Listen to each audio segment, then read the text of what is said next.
It's been almost 37 years to the day that I graduated from UT. I remember a lot of things about that day. I remember I had a throbbing headache from a party the night before.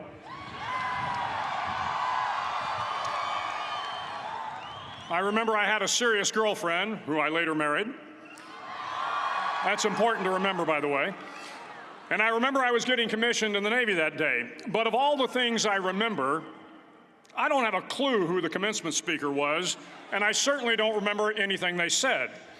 So acknowledging that fact, if I can't make this commencement speech memorable, I will at least try to make it short. What starts here changes the world. Tonight, there are almost 8,000 students graduated from UT.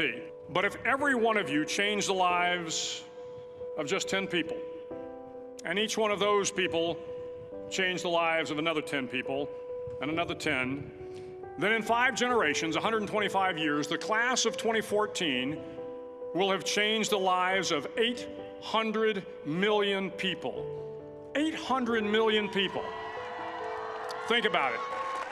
If you think it's hard to change the lives of 10 people, change their lives forever, you're wrong. I saw it happen every day in Iraq and Afghanistan. A young Army officer makes a decision to go left instead of right down a road in Baghdad, and the 10 soldiers with him are saved from a close-in ambush.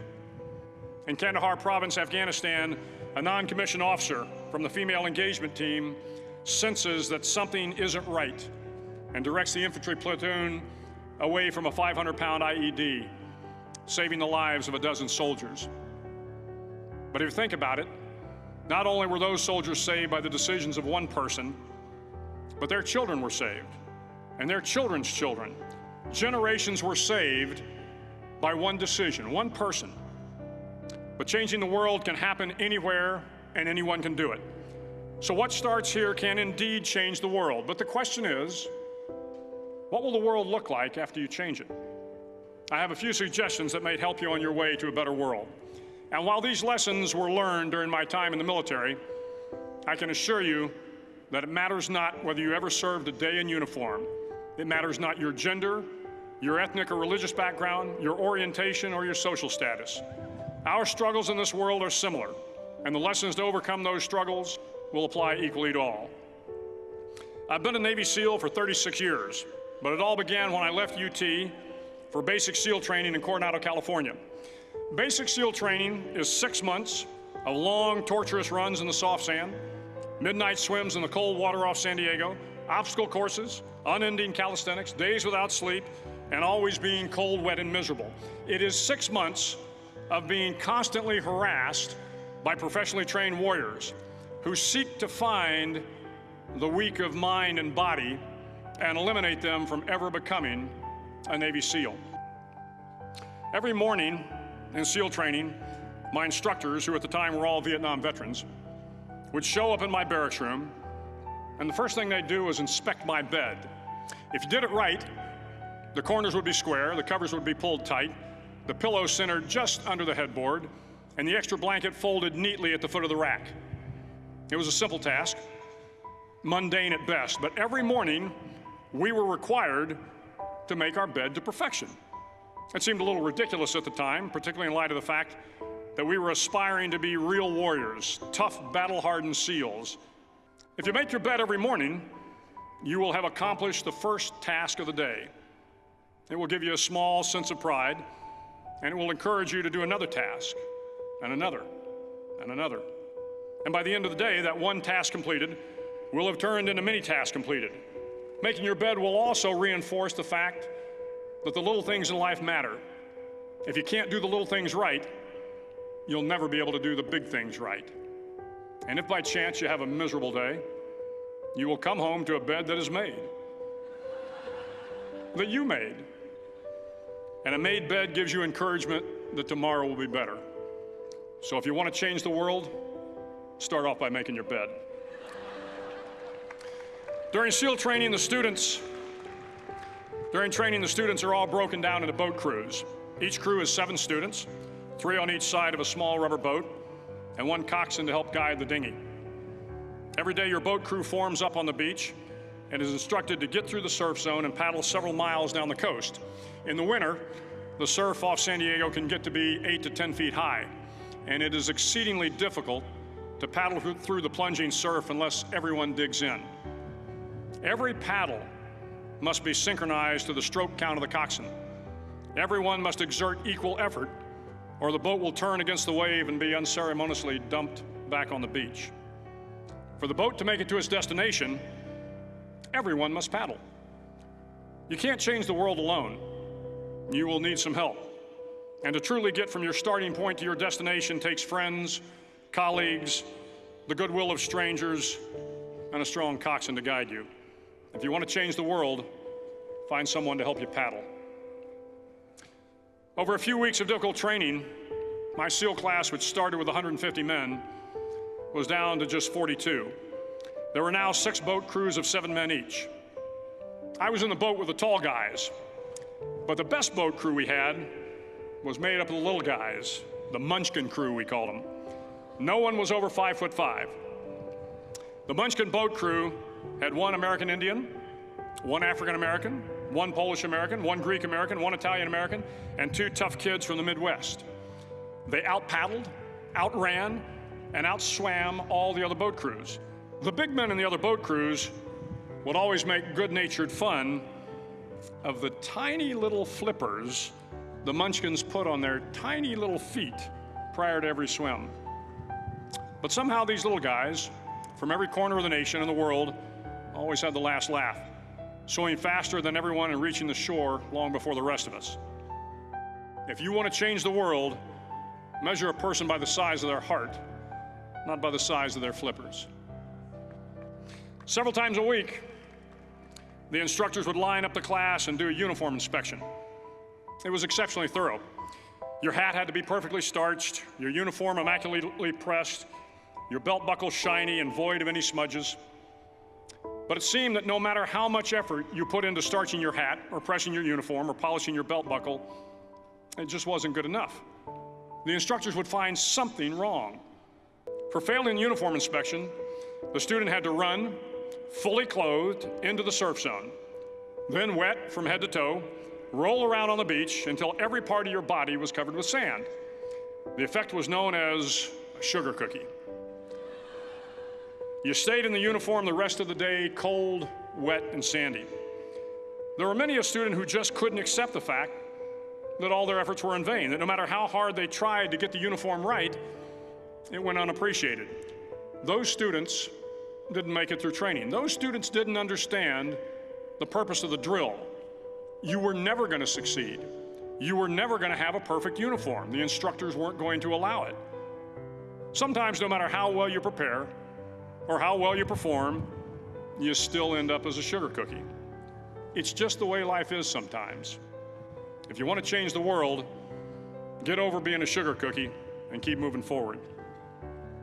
Every day during training, you were challenged with multiple physical events: long runs, long swims, obstacle courses, hours of calisthenics, something designed to test your mettle. Every event had standards, times you had to meet. If you failed to meet those times, those standards, your name was posted on a list, and at the end of the day, those on the list were invited to a circus. A circus was 2 hours of additional calisthenics, designed to wear you down, to break your spirit, to force you to quit. No one wanted a circus. A circus meant that for that day, you didn't measure up. A circus meant more fatigue, and more fatigue meant that the following day would be more difficult, and more circuses were likely. But at some time during SEAL training, everyone made the circus list. But an interesting thing happened to those who were constantly on the list. Over time, those students who did 2 hours of extra calisthenics got stronger and stronger. The pain of the circuses built inner strength and physical resiliency. Life is filled with circuses. You will fail. You will likely fail often. It will be painful. It will be discouraging. At times, it will test you to your very core. But if you want to change the world, don't be afraid of the circuses. At least twice a week, the trainees were required to run the obstacle course. The obstacle course contained 25 obstacles, including a 10-foot wall, a 30-foot cargo net, a barbed wire crawl, to name a few. But the most challenging obstacle was the slide for life. It had a 3-level, 30-foot tower at one end and a 1-level tower at the other. The record for the obstacle course had stood for years when my class began in 1977.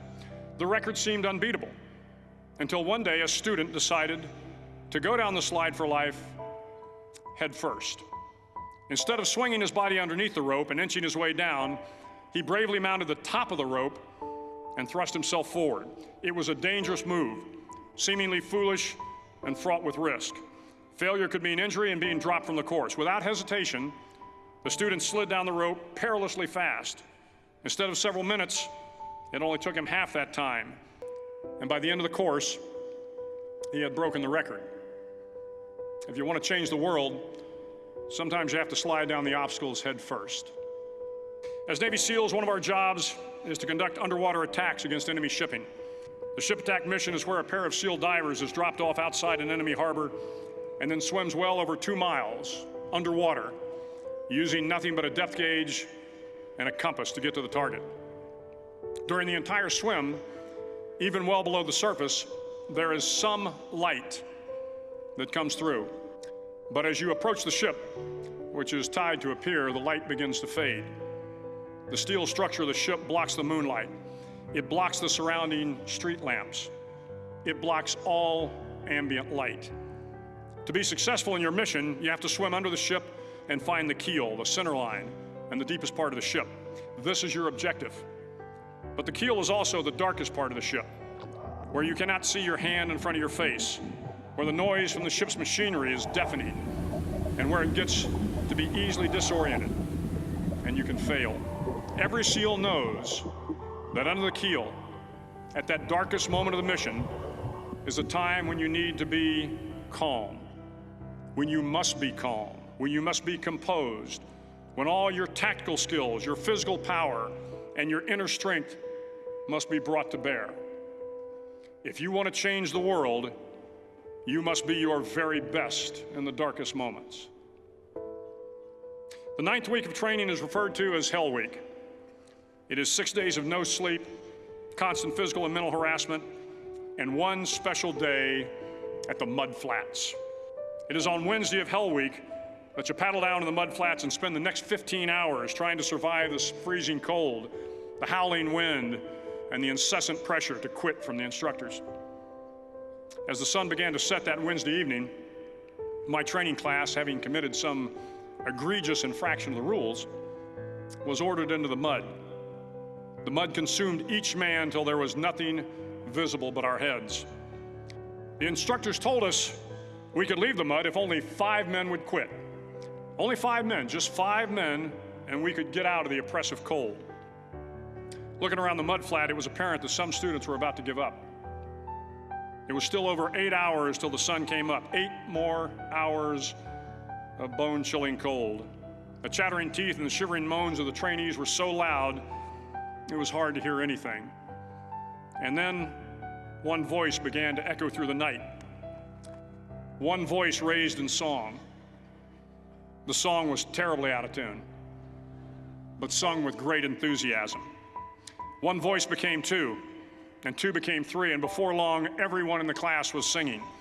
The instructors threatened us with more time in the mud if we kept up the singing, but the singing persisted, and somehow the mud seemed a little warmer, and the wind a little tamer, and the dawn not so far away.